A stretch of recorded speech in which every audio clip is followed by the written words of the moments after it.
They changed my locks while I was at work, but they didn't know I built a security system that would destroy them. When I came home to find strangers had stolen my house, the HOA's notice mocked me, $750 fee for new keys. What those corrupt dictators didn't realize, every illegal move was recorded. Every whisper, every forged document. This isn't just about revenge. It's about exposing how neighborhood tyrants became their own worst enemy.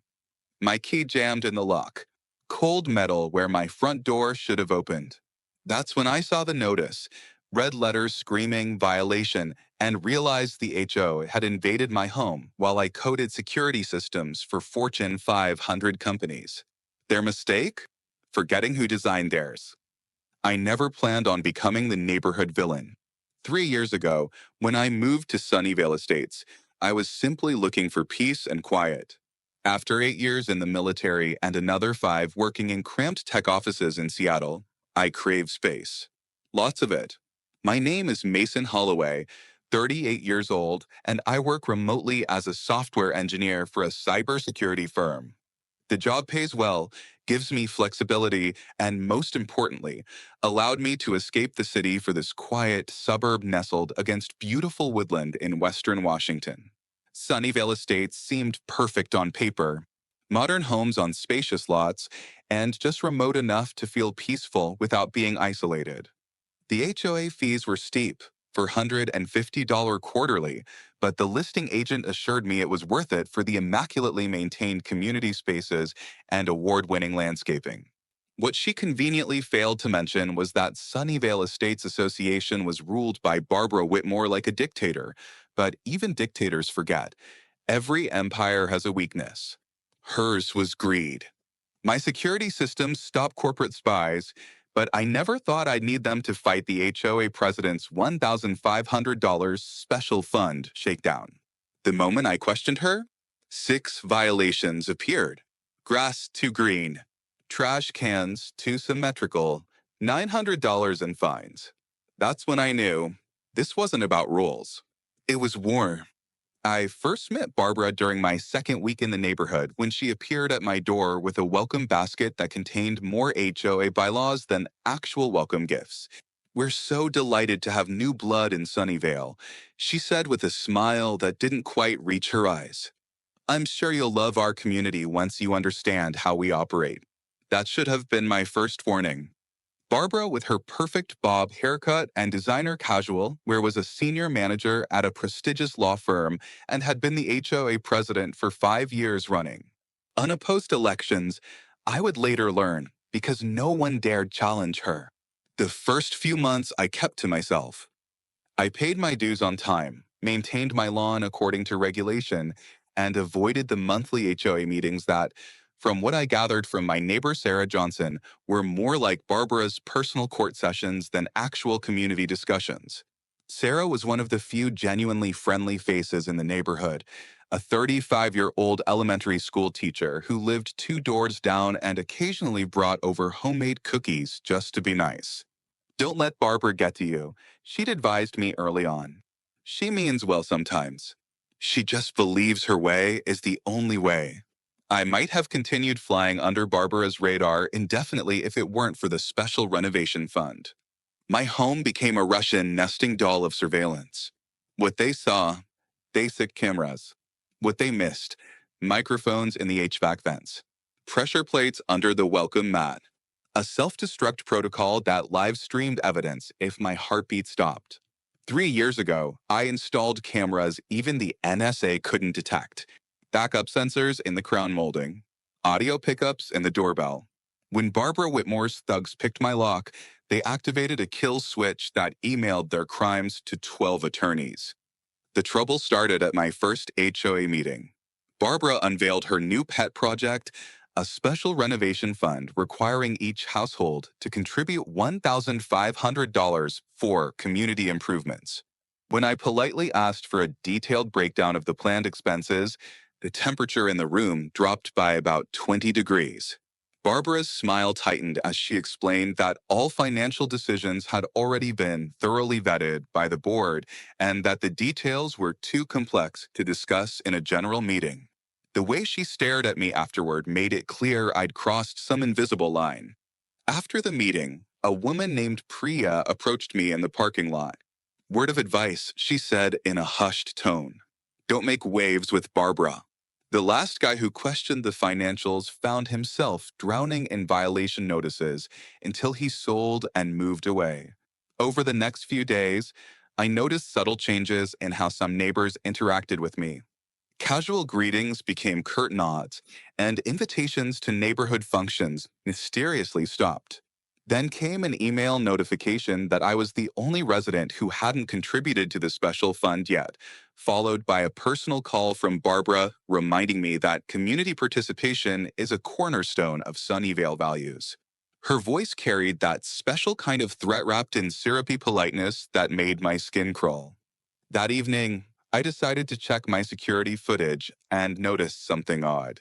Someone had been in my front yard at 2 o'clock in the morning 2 nights ago, but I hadn't told anyone about my surveillance system yet.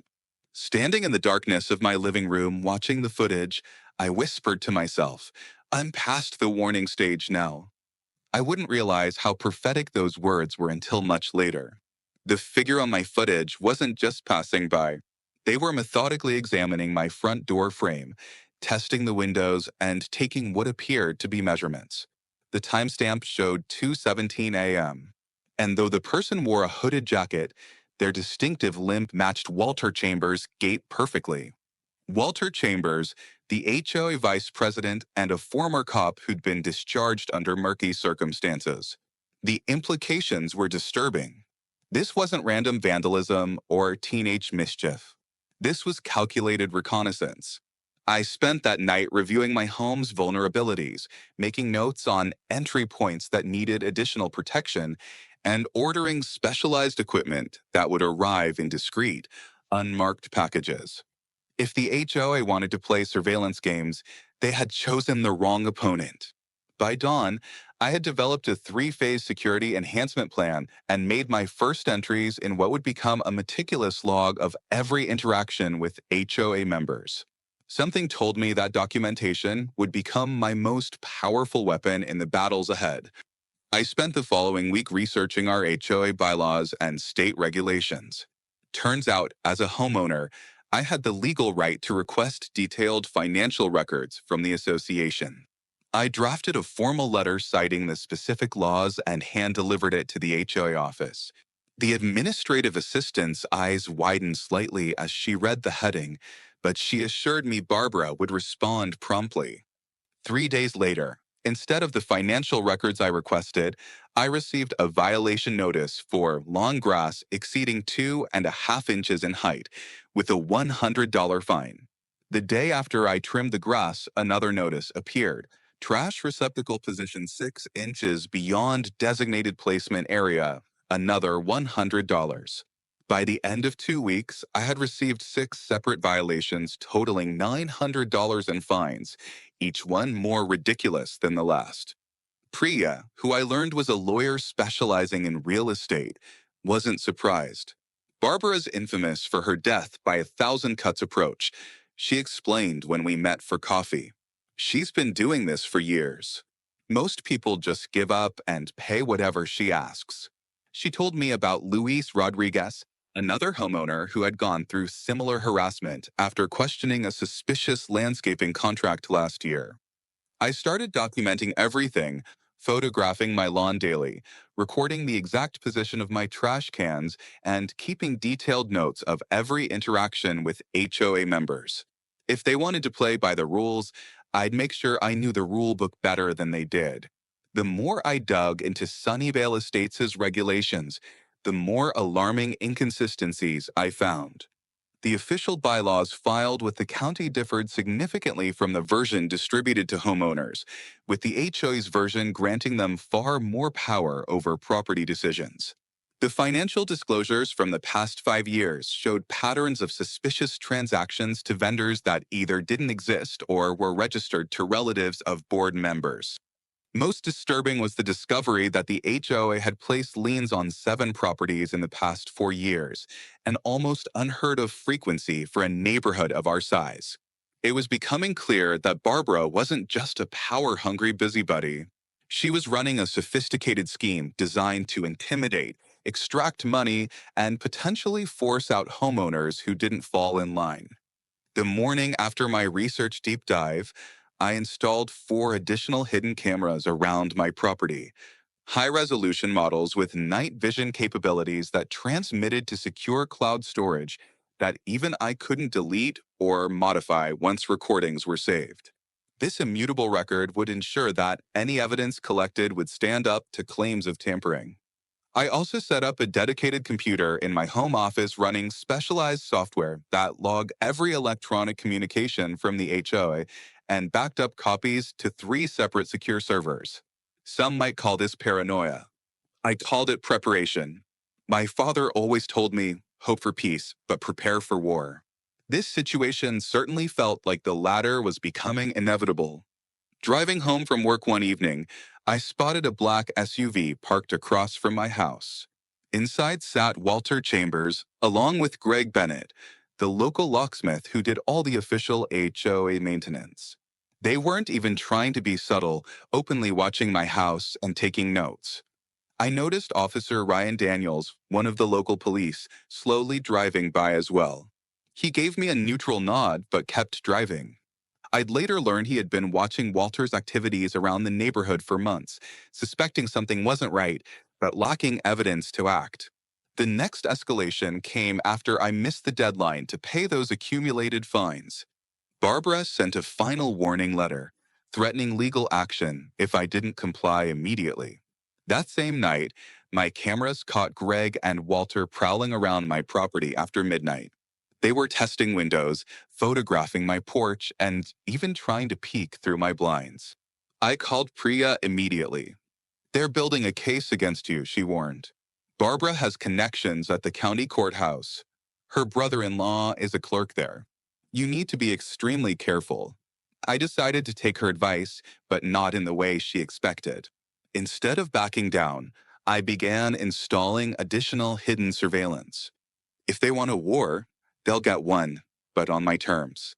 I've been dealing with security threats my entire career, I told Priya when she expressed concern about my plan.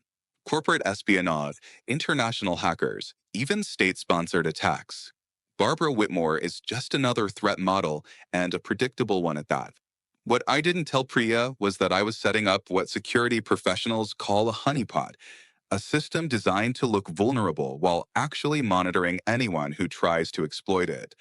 I created a second Wi-Fi network with intentional security holes, planted an easily discoverable external hard drive with fake financial information, and even left what appeared to be banking documents carelessly visible through my office window.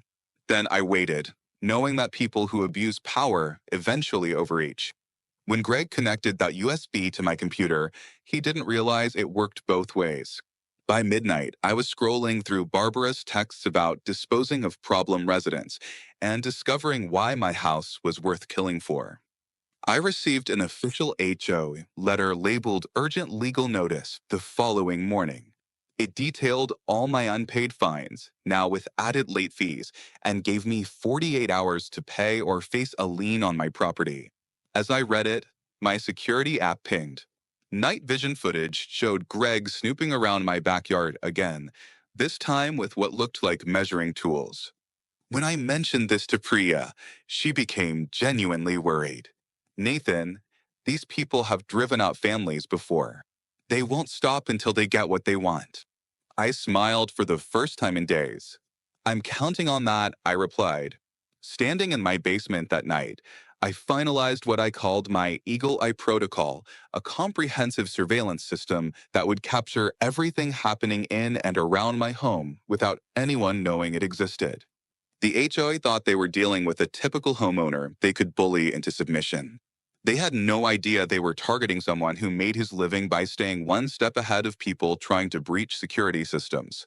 2 days after receiving the legal notice, I made a calculated move that would either defuse the situation temporarily or accelerate it dramatically.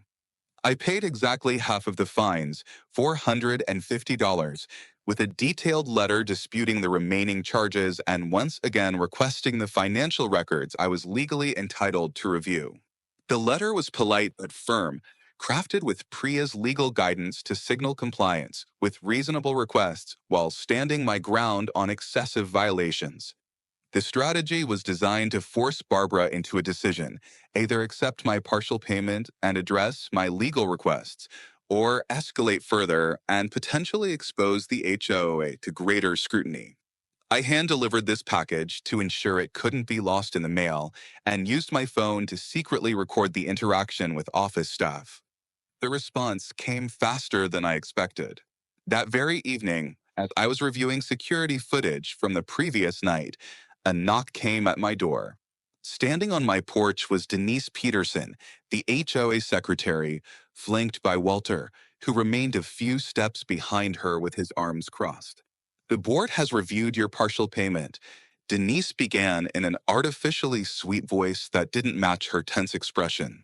We've decided to reject it and require payment in full by tomorrow at 5 p.m. Additionally, the board feels your continued requests constitute harassment of volunteers, and we've added a $200 administrative fee to cover the time spent responding to your inquiries. The calculated cruelty of their approach was impressive in its efficiency, not only rejecting a good faith payment, but punishing me further for exercising my legal rights. What they couldn't see was that our entire conversation was being recorded from 3 different angles with audio enhancement capturing every word with perfect clarity. As they left, Walter turned back with a smirk. You know, Powell, neighborhoods like this require a certain type of resident who understands community standards. Not everyone is a good fit here. The threat wasn't subtle, but neither was my response, though I kept it entirely to myself. By morning, I had created a secure website documenting every violation notice, every communication, and every late-night visit to my property, all timestamped and authenticated. If anything happened to me or my home, this digital insurance policy would automatically release to local media, state regulators, and law enforcement. I stood there, key broken in a stranger's lock, thinking about my parents' eviction notices, the smell of their cardboard boxes, how I swore I'd never let anyone take my home. Then I smiled, because Barbara had just walked into a trap even her courthouse cronies couldn't fix. 3 weeks later, I had a 3-day business trip to Seattle that couldn't be postponed. Before leaving, I asked Louise to keep an eye on my place and completed the final touches on my Eagle Eye security system. Hidden cameras, motion sensors, and remote-controlled audio recording devices that I could monitor and control from anywhere. The system was designed to operate independently from my home's power and internet, using cellular connections and battery backups that would keep running even if the main utilities were cut. I had a gut feeling something would happen while I was away, and unfortunately, I was right. My security app alerted me during a client meeting on my second night away. The footage showed Walter and Greg approaching my back door just after midnight using flashlights and speaking in hushed tones. "This is the perfect opportunity," Walter said as Greg examined my locks. "He's out of town until tomorrow night. Make sure you do a clean job. We need this to look official." I watched in real time as Greg picked my lock with practiced ease, and they both entered my home. I immediately activated all interior cameras and recording devices. For the next 2 hours, they methodically went through my house, not just examining the water heater they would later claim was leaking gas, but rifling through my office drawers, photographing documents, and Greg connecting a device to my computer that appeared to be copying my hard drive. "Look at this," Greg said excitedly, pointing to my security system designs. "Walter, these are the blueprints for the whole neighborhood security setup. This could be worth a fortune to the right buyer." What they didn't realize was that my actual system designs were securely stored on encrypted servers, not on my home computer. What they were stealing was an elaborate decoy, detailed enough to look legitimate, but with subtle flaws that would render any system built from them fundamentally compromised.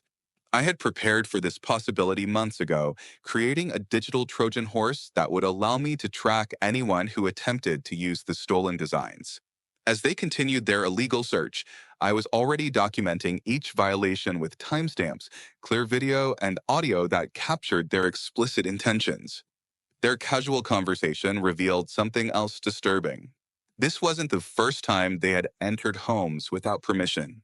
They discussed previous inspections at the Rodriguez and Freeman residences, mentioning items Greg had acquired during those visits. The sophistication of their operation surprised even me. Walter had a list of specific documents to look for, including tax returns, investment records, and anything related to my employment or security contracts. Their thoroughness suggested a level of planning beyond simple harassment. They were building a comprehensive profile they could exploit. At one point, Greg found my fake investment portfolio showing non-existent holdings worth over $3 million. Walter's eyes lit up in the infrared camera view. Jackpot, he whispered. Barbara's going to want to see this immediately. I felt a chill watching them photograph these documents, knowing they had just taken my carefully placed fate. The invasion of privacy was nonetheless infuriating, and I had to resist the urge to call the police immediately. Doing so would blow my broader operation before I had enough evidence to take down the entire corrupt board. When I landed back in town the following evening, I drove straight home only to find that my key no longer worked in the front door. Not just that, my entire front door had been replaced with one in a slightly different color. A red tape notice was stuck to it reading, "Contact HOA office for new keys." As I stood there, stunned, I noticed someone watching me from an HOA vehicle parked down the street. The car slowly backed up and drove away when they realized I'd spotted them. My phone buzzed with an email notification from the HOA about an emergency intervention due to a suspected gas leak from the water heating system based on an urgent inspection report from a contractor. They claimed the locks had been changed as a safety measure, and I would need to pay $750 for new keys plus a $500 emergency processing fee. I called Priya immediately, who met me at my house within 20 minutes. Luis joined us shortly after, confirming he hadn't seen any gas company vehicles or received any emergency notifications as a neighbor. "This is completely illegal," Priya fumed, examining the notice. "They can't just enter your home and change the locks without proper notification, even with HOA bylaws." As we were discussing options, Walter drove up in his SUV, stepping out with an air of authority that came from his years as a police officer. "We had an emergency situation, Mr. Powell," he said with fake concern. "Gas leaks are serious business.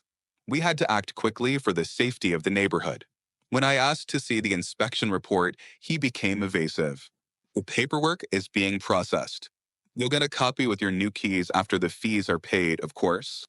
Officer Ryan Daniels happened to drive by during this confrontation, slowing down to observe. Walter's demeanor changed subtly at the sight of the police car, becoming slightly more conciliatory. "Look, I understand this is inconvenient, but procedures are procedures. The office opens at 9 o'clock tomorrow. You can settle everything then." After they left, I noticed my hands were shaking slightly, not from fear, but suppressed rage. I'd never considered myself a vengeful person. But in that moment, I understood why people sometimes went to extreme lengths when pushed beyond their limits. "I'll need to stay at a hotel tonight," I told Priya, careful to maintain the appearance of defeat. "But don't worry, I've got everything under control." What I didn't tell her was that I had already downloaded hours of footage showing Walter and Greg's illegal activities in my home, including clear evidence they had never once checked my water heater during their emergency inspection. That night in the hotel, I meticulously reviewed all the footage, creating multiple backups stored in different secure locations. The depth of their violation was staggering.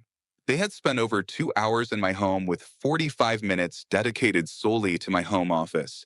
Greg had installed something on my computer that looked suspiciously like keylogging software, while Walter had taken photos of every piece of mail on my desk. They had opened kitchen cabinets, dresser drawers, even my medicine cabinet, none of which had anything remotely to do with the gas leak.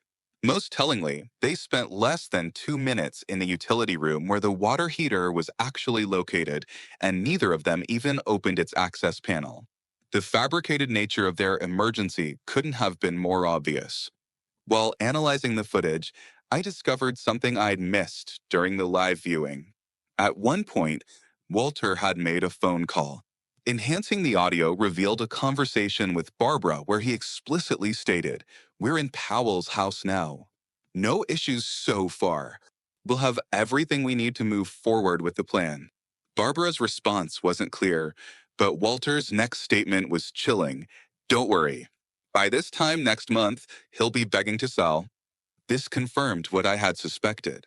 The harassment wasn't random. It was a coordinated strategy to force me out of my home. The question was why? What made my particular property so important to them? I needed to understand their motivation to effectively counter their next moves. The next morning, I reluctantly paid the extortionate fees for my new keys, playing the part of the defeated homeowner perfectly. Barbara personally handed me the keys with a sympathetic smile that didn't reach her eyes. "We're so glad the situation was resolved before anyone got hurt," she said sweetly.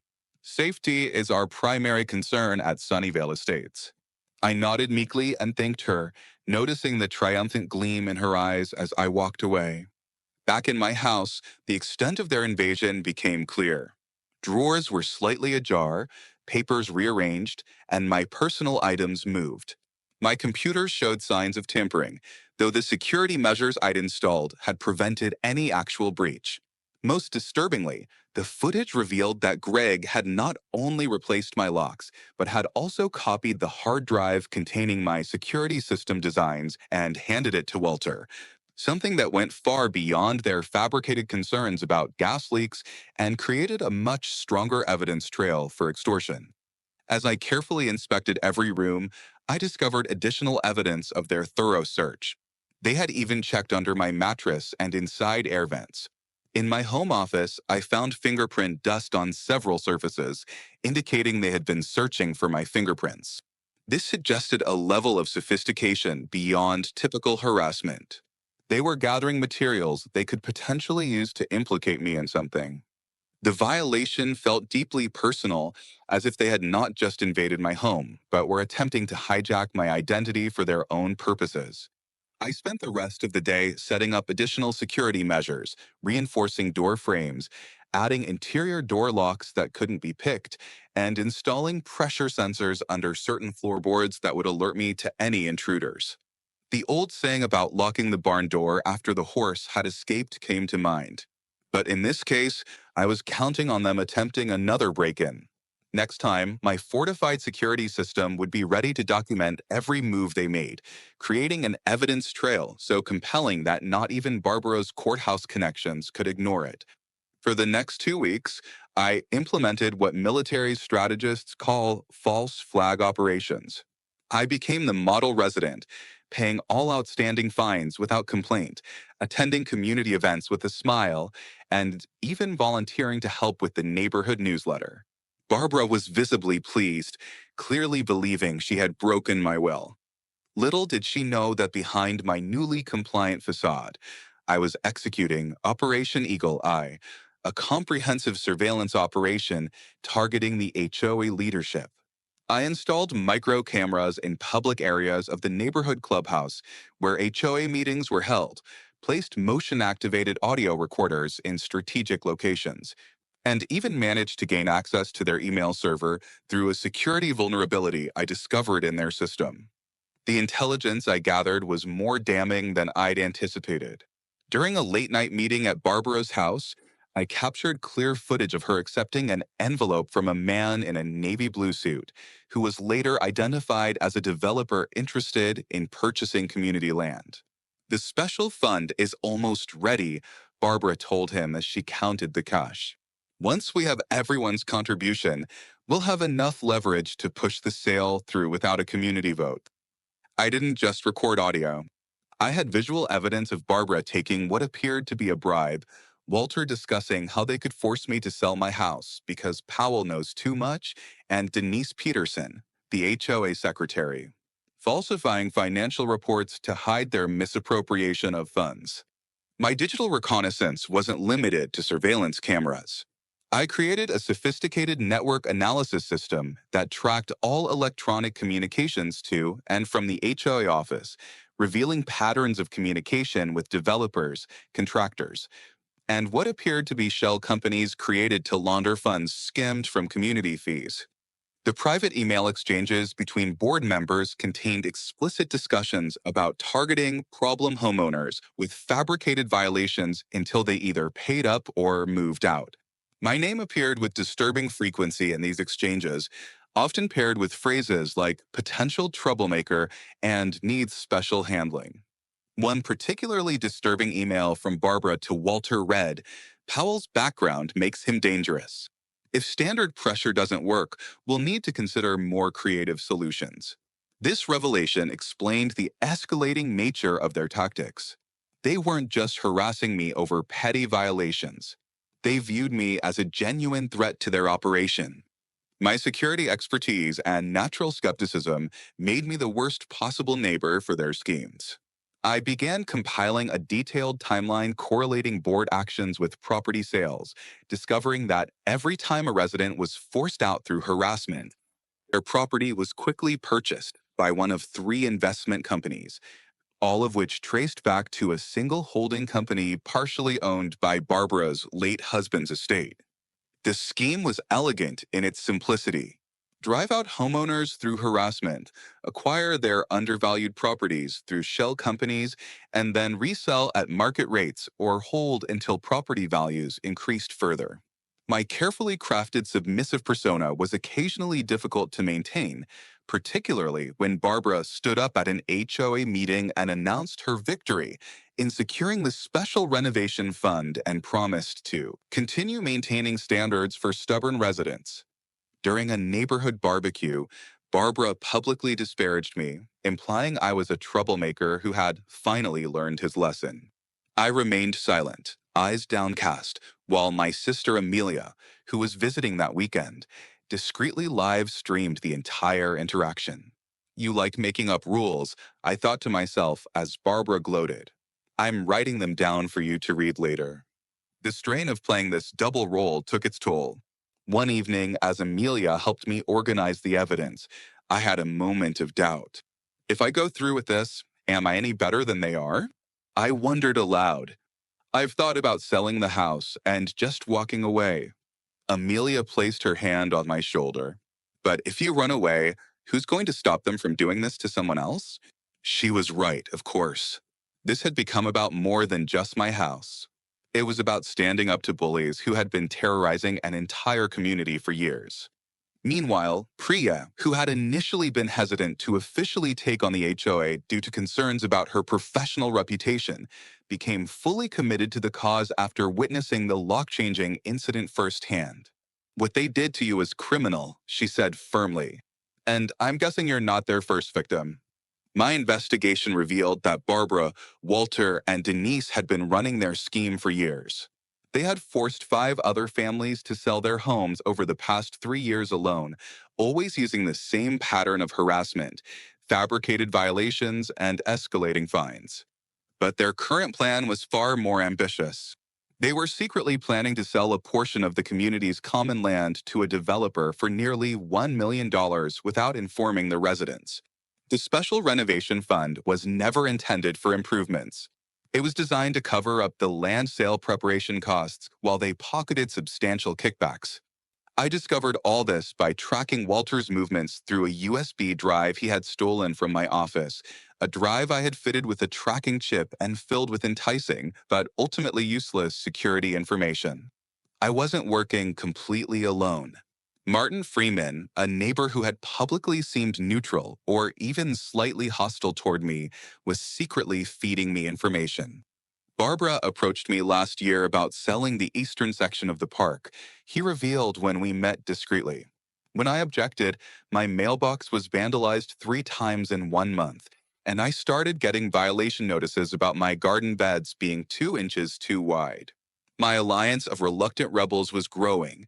Luis with his technical knowledge, Priya with her legal expertise, Martin with his inside information, and even Officer Daniels, who had begun taking a more active interest in Walter's activities after noticing his suspicious late-night visits to my property. I had created a hidden command center in my basement, complete with neighborhood maps, HOA information, and a wall of monitors displaying various surveillance feeds. The web was tightening around Barbara and her cronies. But the most dangerous part of my plan was yet to come. As my evidence collection grew, I began to understand the full scope of the HOA's operation. It wasn't just about petty power or neighborhood aesthetics. It was a sophisticated real estate scheme that had likely netted them hundreds of thousands of dollars over the years. By forcing residents to sell under duress, they could acquire properties well below market value through their shell companies. The special assessment funds weren't just being embezzled. They were being used to make targeted improvements that would increase property values in specific sections of the neighborhood slated for future development. Barbara wasn't merely a power-hungry HOA president. She was the mastermind of a complex fraud operation that victimized her own neighbors. The turning point in my investigation came when I discovered why they seemed so focused on my particular property. My house sat on a corner lot that bordered the eastern section of the community park, the same section they were secretly planning to sell to developers. According to architectural plans I found buried in their email server, the developer wanted to create a new access road that would run directly through where my house currently stood. If I could be forced out, they could purchase my property through their shell company, demolish the house, and create the access road the developer needed, potentially increasing the value of the land deal by several $100,000. This explained the escalating pressure and their increasingly desperate tactics. With this knowledge, I adjusted my strategy. It wasn't enough to simply document their harassment. I needed to catch them explicitly discussing the land deal and their plans to force me out. I began focusing my surveillance efforts on Barbara's home office and the weekly strategy sessions she held with Walter and Denise. Using directional microphones and long-range cameras, I was able to capture several damning conversations, including one where Barbara explicitly stated, "Once Powell's out, we can finalize the Eastern parcel deal. The developer says they'll increase the payment by $200,000 if we can guarantee the corner lot for the access road." Walter's response was equally incriminating. "Don't worry, between the fines, liens, and what we found in his computer, he'll be gone within 30 days. To maintain my cover as the defeated homeowner, I began attending neighborhood functions with an air of resigned compliance. I volunteered for cleanup committees, nodded agreeably during HOA presentations, and even made a show of meticulously maintaining my lawn to their exact specifications. At one particularly painful community dinner, I had to endure Barbara's condescending pep talk about the importance of community standards while she stood with her arm around my shoulder for a photo opportunity. It took every ounce of self-restraint not to reveal that I knew about her scheme. Instead, I smiled weakly for the camera while using a specially designed pen in my shirt pocket to record the entire conversation. The psychological toll of living under constant surveillance while simultaneously conducting my own counter-surveillance operation was significant. I developed a habit of checking my blinds repeatedly before bed, installed additional locks on my bedroom door, and could no longer sleep through the night without being awakened by every creak and settling noise in the house. The irony wasn't lost on me. In my quest to protect my home, I had developed many of the same hyper-vigilant behaviors as someone suffering from security trauma. But unlike many victims of harassment, I had both the technical skills and determination to fight back effectively. Each night before trying to sleep, I reviewed the day's surveillance data, building my case piece by meticulous piece, while waiting for Barbara and her accomplices to make a mistake big enough to bring their entire operation crashing down.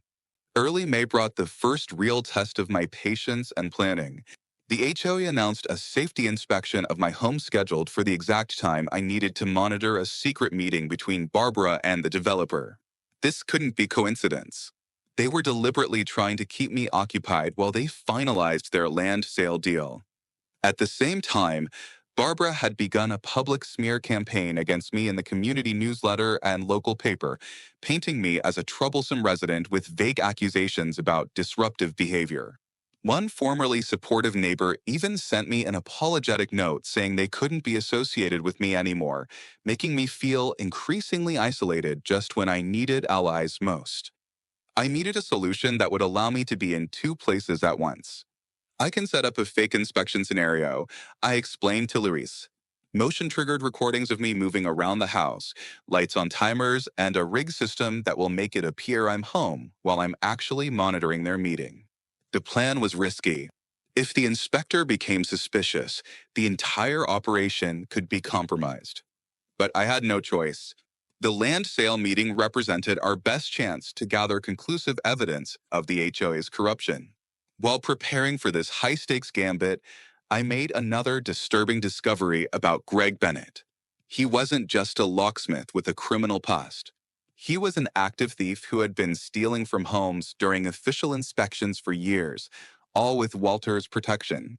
Among the items he had taken from my home was a USB drive, one I had deliberately left out, containing tracking software that now allowed me to monitor his movements throughout the neighborhood. The night before the scheduled inspection, Luis helped me set up my elaborate ruse while Priya reviewed our growing legal case. Once we have evidence from tomorrow's meeting, we'll have enough to approach the district attorney, she said, now fully committed to bringing down the HOA after seeing the extent of their corruption. Just be careful, Nathan. These people are desperate, and Walter especially is dangerous when cornered. I appreciated her concern. The time for caution had passed. Barbara thinks she's running this neighborhood like her personal kingdom, I replied. Tomorrow, she finds out what happens when the peasants revolt. That night, I experienced a moment of doubt, wondering if all this effort was worth it. I could sell my house, take the loss, and move somewhere without an HOA.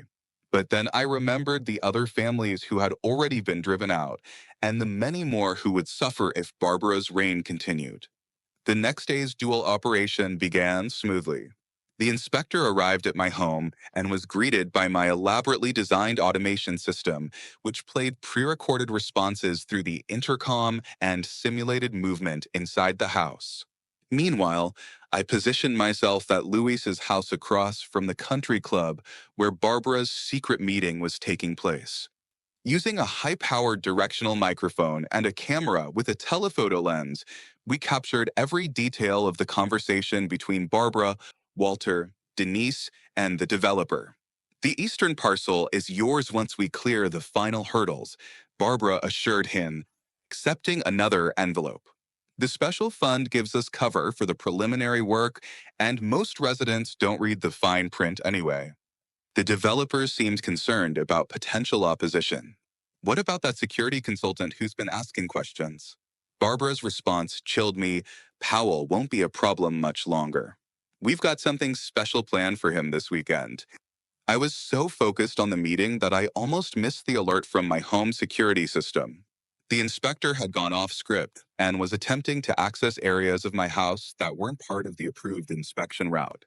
Switching to my home cameras, I watched an alarm as Greg deliberately damaged some electrical fixtures and placed a small package, likely drugs, in my bedroom closet.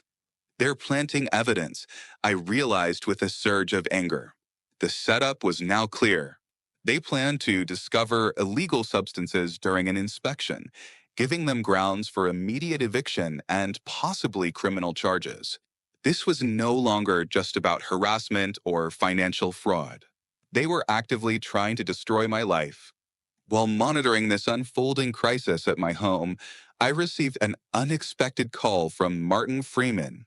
Nathan, get back here now, he whispered urgently.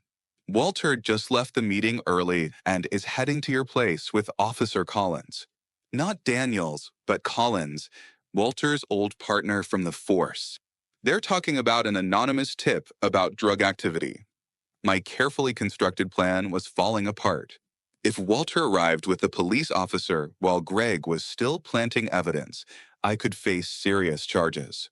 I'm on my way, I told Martin, already rushing to my car. Call Priya and tell her to meet me there. And Luis, send all the meeting footage to Officer Daniels immediately. The stakes had just gone from winning a neighborhood dispute to potentially fighting for my freedom. As I sped home, my mind raced with contingency plans. For the first time since this ordeal began, I felt genuinely afraid. Not of Barbara or Walter, but of how far they were willing to go to protect their scheme and what that might mean for everyone involved. I barely made it back to my neighborhood before Walter's SUV turned onto my street, a police cruiser following close behind. I parked 2 blocks away and circled around through backyards to reach my home undetected. Greg was just exiting my back door when I slipped inside through a concealed entrance I had installed for exactly this type of emergency. He hadn't noticed me, too focused on making his escape before Walter arrived with Officer Collins. Once inside, I quickly activated my home's true security protocol. Not the decoy system that Greg had been tampering with, but the comprehensive defensive grid that had been monitoring his every move. Within seconds, I had transferred all footage of Greg planting evidence to a secure cloud server and activated a special subsystem I called the Spider's Web Protocol. Walter and Officer Collins arrived moments later, knocking forcefully on my front door. Through my security feed, I could see Barbara waiting in a car across the street, watching the scene unfold with barely concealed anticipation. I positioned myself strategically and then opened the door with an expression of confused innocence. Officer, is something wrong? Collins stepped forward, all business. Mr. Powell, we've received an anonymous tip about suspicious activity at this address. We need to take a look around. Walter stood slightly behind him, a smug smile playing at the corners of his mouth. Just a routine check, Powell. I'm here as the HOA representative. You know, for liability reasons.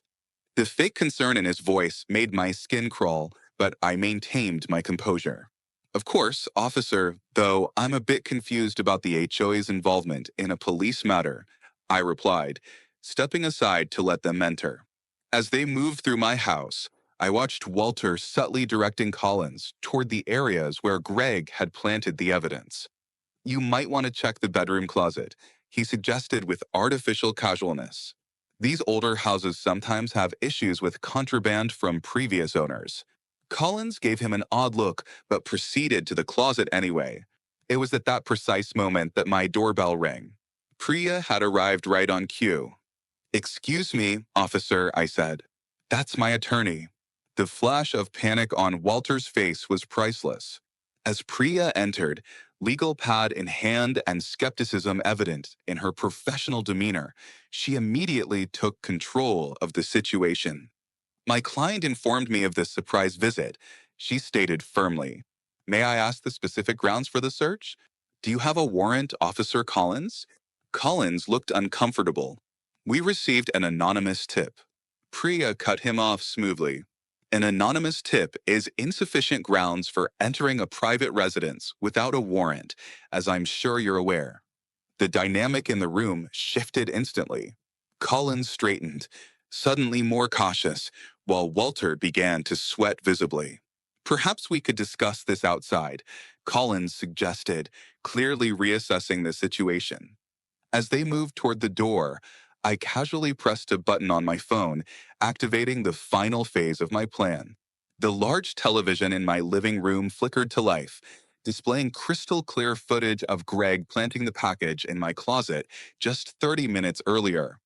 Actually, before you go, you might find this interesting, I said, gesturing to the screen. This was recorded today. I have similar footage of Mr. Bennett and Chambers entering my home illegally multiple times over the past month, including footage of them copying my hard drives and searching through my personal documents.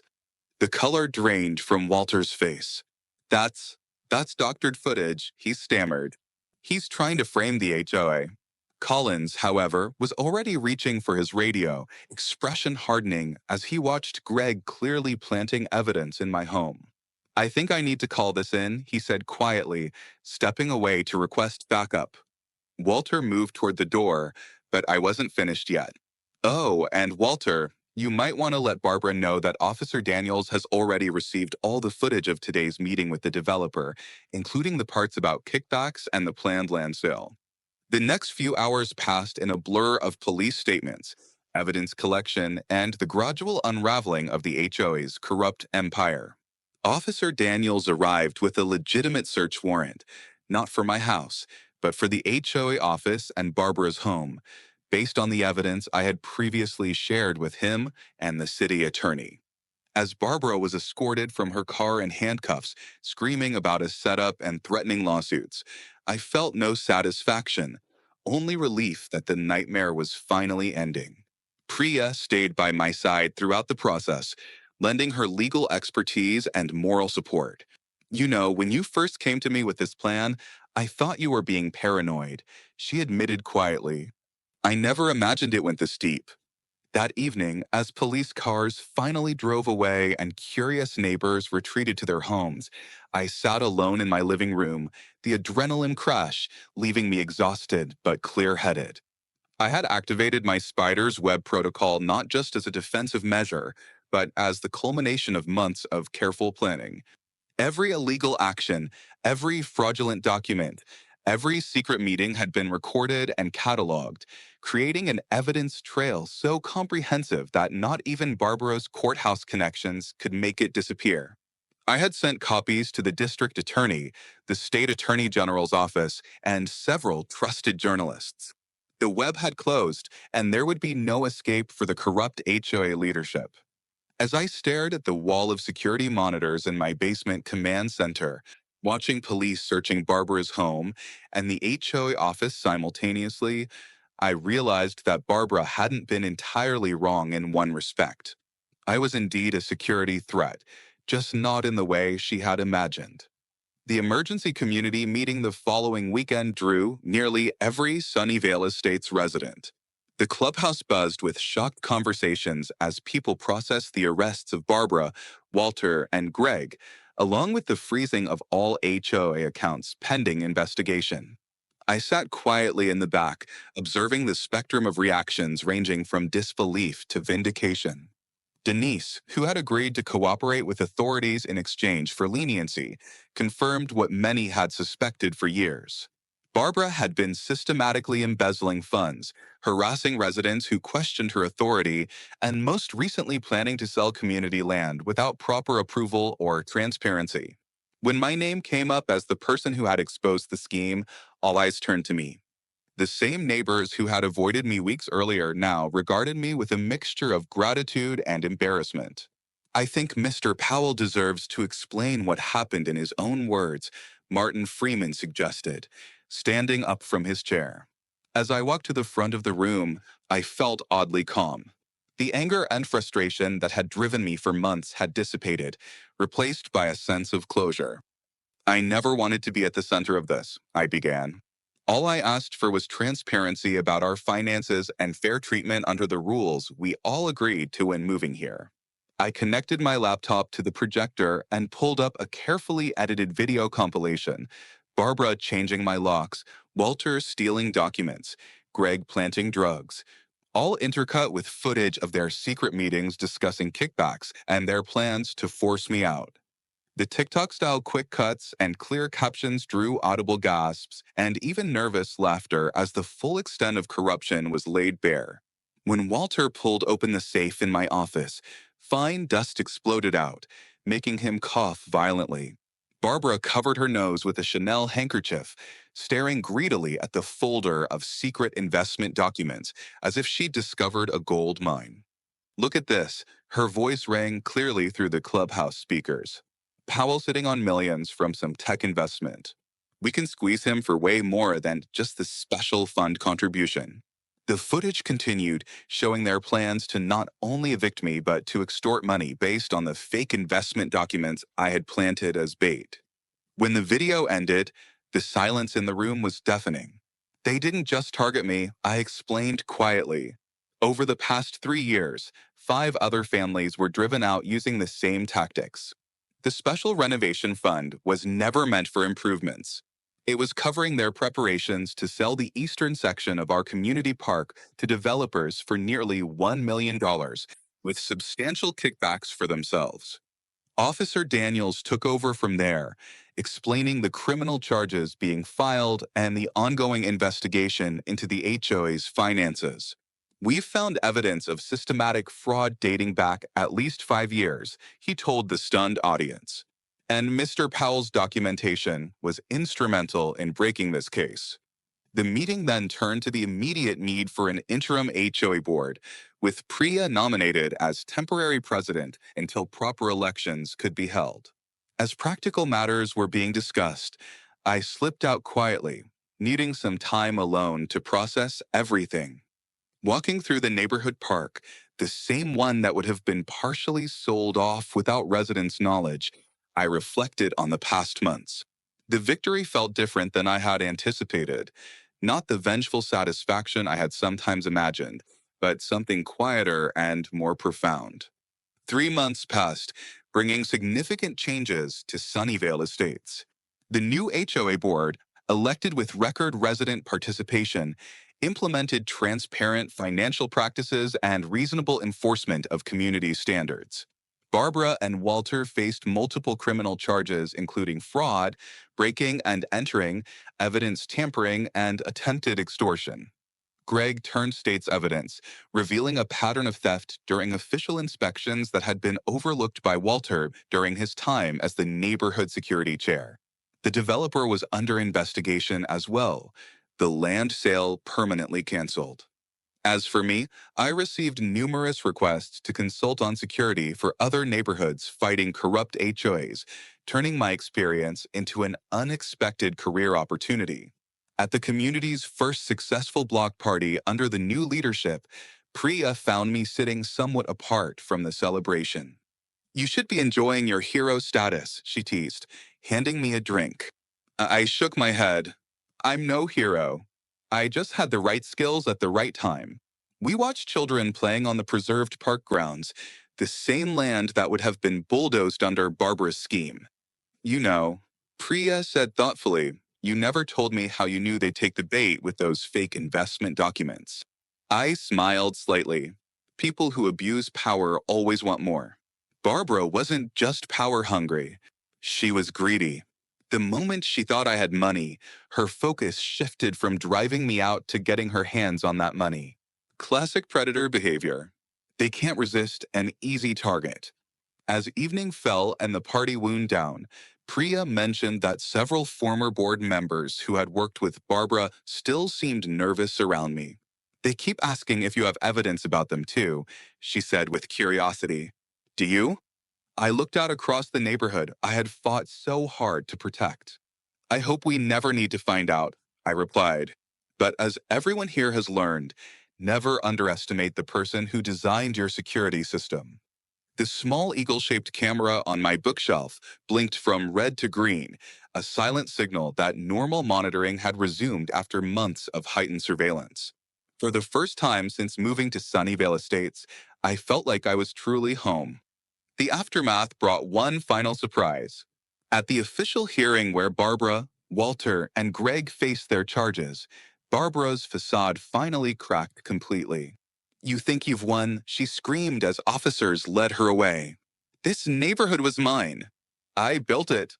In that moment of raw truth, I understood something fundamental about people like Barbara Whitmore. Their power comes from our silence, from our unwillingness to challenge their authority, even when we know it's being abused. Standing up to bullies isn't just about protecting yourself.